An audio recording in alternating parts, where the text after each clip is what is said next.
तव्हांजूं ताड़ियूं साईं रियाज़ ॾाहिरी जे लाइ।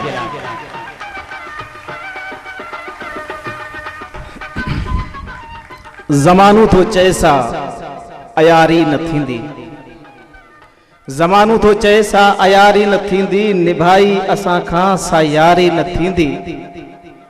हूंदियूं खोड़ खामियूं तुंहिंजे रियाज़ में पर, हूंदियूं खोड़ खामियूं तुंहिंजे रियाज़ में पर, कॾहिं धरती तोसां गदारी न थींदी। सच पुछो त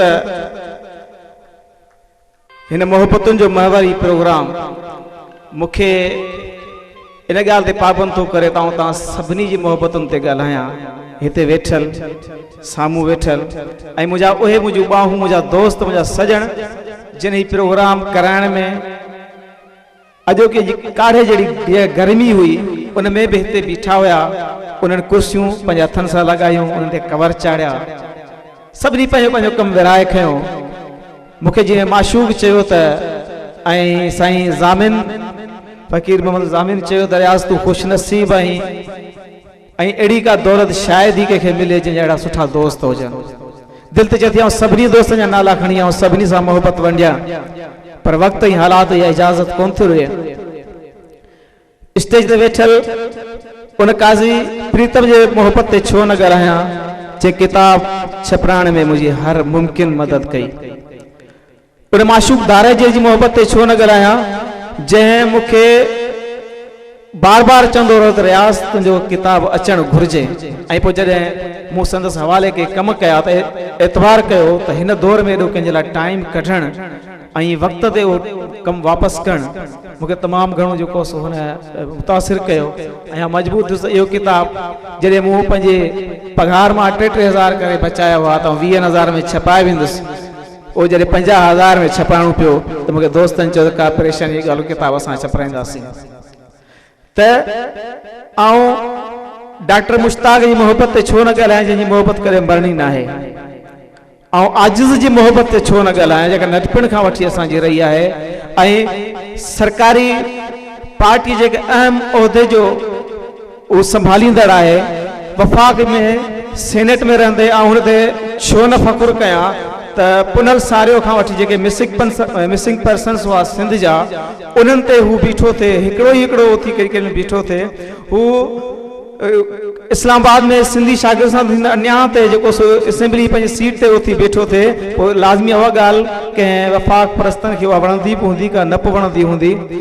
हू सभ खां वधीक हुनजे खाते में इहा ॻाल्हि वञे थी, इहो आउं पाण खे फ़ख़ुरु लाइक़ु सम्झां थो त उन शहर सां तालुक़ थो रखां, उन मिटीअ सां तालुक़ थो रखां जितां आजिज़ आहे त सिंधी ॿोली जो जेको बिल आहे सेनेट में मंज़ूर कमेटी, कमेटी में जेका आहे सा मंज़ूर करण जो जेको सहरो वञे थो त ससी सां गॾु आजिज़ खे असांखे ज़रूरु वञे थो।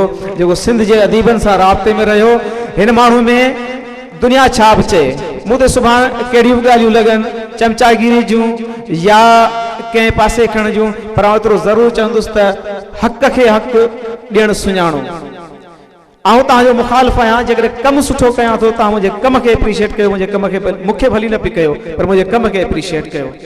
उन हवाले सां हुन जेके ज़हन ठाहिया मुख़्तलिफ़ सियासी पार्टियुनि जा, होते उन ते असांखे उन मोहब्बत ते नाज़ आहे। सिंधी जा काफ़ी दोस्त ॿाहिरि जा वेठा आहिनि, मूंखां पुछंदा आहिनि यार अॼु तव्हां चवंदा दोस्त आहे ऐं क्लास फेलो रहियो आहे, भला हेॾे हुकूमती दौर गुज़रियो के कमु वरितई, ख़बर त मुंहिंजो जवाबु छा हूंदो आहे। मुंहिंजो दोस्तनि खां कमु वठिबा न आहिनि, दोस्तनि जे कमु अचिबो आहे। दोस्तनि जे कमु अचणु घुरिजे, दोस्तनि खां कमु वठणु न घुरिजे। दोस्त इन करे न ठाहिणु घुरिजे इन खां कमु वठूं, या कमु वठण जो मक़सदु बनाए दोस्तियूं न आहिनि रखिबियूं ऐं दोस्तियूं न आहिनि हलंदियूं। ख़ुलूस मोहब्बत ऐं सचाई ते उहा जेका आहे सा मोहब्बत जो उहो क़ाइमु आहे, दारोमदार आहे, जेका अॼु असांखे हिक ॿिए सां सलाहे रखे थी। मुंहिंजो नसुर, मुंहिंजो शहर, मूं हुन में कॾहिं बि कंहिंसां खां ऐं नथो सम्झां त मूं पंहिंजे तरफ़ां खां रिआयत कई हूंदी। ऐं पंहिंजे मोहब्बतुनि जो महवर पंहिंजे सरवान सिंह जे डॉक्टर ज़ुल्फ़कार सियाल जी छो न कयां, जेको हमेशह हिकु मोहसिन ऐं वॾे जे हैसियत सां जेको पंहिंजो हथु असां जे मथां शफ़क़त रखंदो आहियो। असांजी भेण, असांजी अदड़ी, असांजी अमड़, असांजी माउ बाजी नसरीन जेका उत्साह ॾींदी आई आहे। मुंहिंजो जैसा एक अजीब किस्म की मोहब्बत आ यूसुफ सिंधी जो सिंध जो वॾो नालो आहे अदब जो ओ जेकॾहिं मुंहिंजे लाइ इहे मोहबतूं 2 सालनि खां वठी साणींदो अचे पंहिंजे कालवनि में लिखंदो अचे ज़िक्र कंदो अचे ऐं सम्झां थो त मुंहिंजी ज़िंदगी जो हिकिड़ो मक़सदु ज़रूरु हासिलु थिए थो।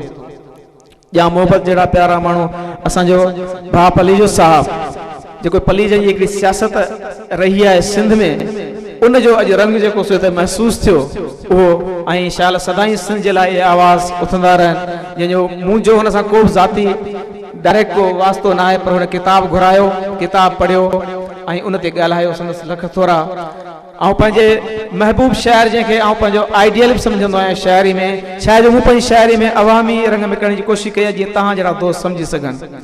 महर भाई उहो नालो सिंध जो जेके माण्हू माना हिकिड़े इंतिहा जी हद ताईं प्यारु कनि था अॼु जेकॾहिं हिन मुंहिंजे काज में शामिलु थियो आहे तव्हां सम्झां था त मुंहिंजी इहा ख़ुशनसीबी आहे। ईअं ई एतबार कयो त हाजी हनीफ़ सुमरे खां वठी मुंहिंजे इन अयाज़ डायरीअ ताईं जेके मुंहिंजे साम्हूं तव्हां वेठा आहियो इहे चेहरनि सभिनी तव्हां चेहरनि सां मुंहिंजी मोहबत जो मुंहिंजी अक़ीदत जो मुंहिंजो हेठां जो रस्तो रहियो आहे ऐं तव्हांजी मोहबत आहे जो तव्हां हिन हेतिरो टाइम थियण जे बावजूदि बि बुख ते वेठा आहियो तव्हां सम्झां थो इहा तव्हांजी मोहबत मूंखे हमेशह लाइ मक़रूज़ रखंदी।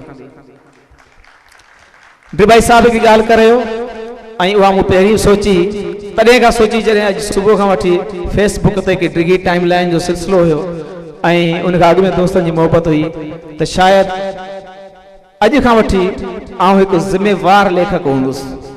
मूंखे जेको हिन किताब में मूं पंहिंजे पारां लिखियो आहे जेका शाइरी लिखी आहे जिन दोस्तनि मुंहिंजे लाइ लिखियो आहे मूंखे हिन हिकु लफ़्ज़ जो भरम रखिणो आहे। मूंखे पंहिंजी ज़िंदगीअ में किथे बि अहिड़ो झोल पैदा करणु नाहे ॾियणो जिते तव्हां मूं ते आङुर खणो त हीअ ॻाल्हि करे हिकिड़ी थो ऐं चए ॿी थो। आउं इन शइ खां लाराईंदो आहियां। आउं का वॾी हाम मुंहिंजी दावाऊं वॾियूं करणु मुंहिंजी आदत न आहे हूंदी। दोस्तनि खे चवंदो आहियां मूंखे प्रेस क्लब जो सदर कयूं मुंहिंजा सीनियर दोस्त वेठा आहिनि मुंहिंजो मुंहुं मां उहा उमेद रखियो जेका 1 साल खां पोइ तव्हांखे रिज़ल्ट ॾेई सघां। ईअं कुझु कोन थो चवां त हीअं कंदुसि हीअं कंदुसि बसि जेको आउं करे सघां न इहो ई सम्झो इहा ई त मुंहिंजी क़ाबिलियत हुई। इहा राय मुंहिंजे सुठे ख़राब हुअण जी पोइ ॾिजो ऐं सम्झां थो त जिते यूसुफ चयो त सालगिरह जी मुबारक शादी जी 3 ॾींहं अॻु में मुबारक अॼु उन सिलसिले खे 10 साल जेके पूरा थिया। अॼु मुंहिंजो अदबी हवाले सां हिकिड़ो नओं जनम आहे ऐं ज़िम्मेवार लेखक जो जनम आहे।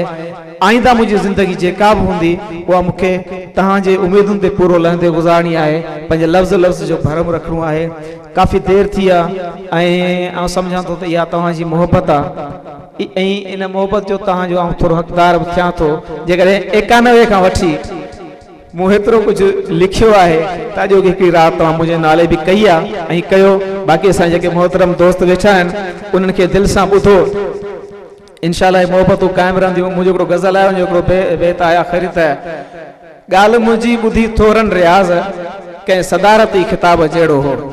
सदारती ख़िताब अक्सर मीटिंग में अहिड़ा थींदा आहिनि जो हाल ख़ाली थींदो आहिनि पर मुंहिंजा सिंध जा मुंहिंजे शाहपुर जा सभु सॼण तव्हांजे साम्हूं वेठा आहिनि। राति जो केतिरो टाइम थियो आहे साकिन हालत में तव्हांखे ॿुधण लाइ तव्हांखे मोहबतूं अर्पण लाइ ऐं बसि इहो मौक़ो मिलियो त कॾहिं लिखी तव्हां सभिनी जी मोहबत जो फर्दन उहो कर्ज़ चुकाए पोइ असांजा मोहतरम महिमान जेको वेठा आहिनि मुंहिंजा सजन साईं वेठा उन्हनि खे ॿुधबो।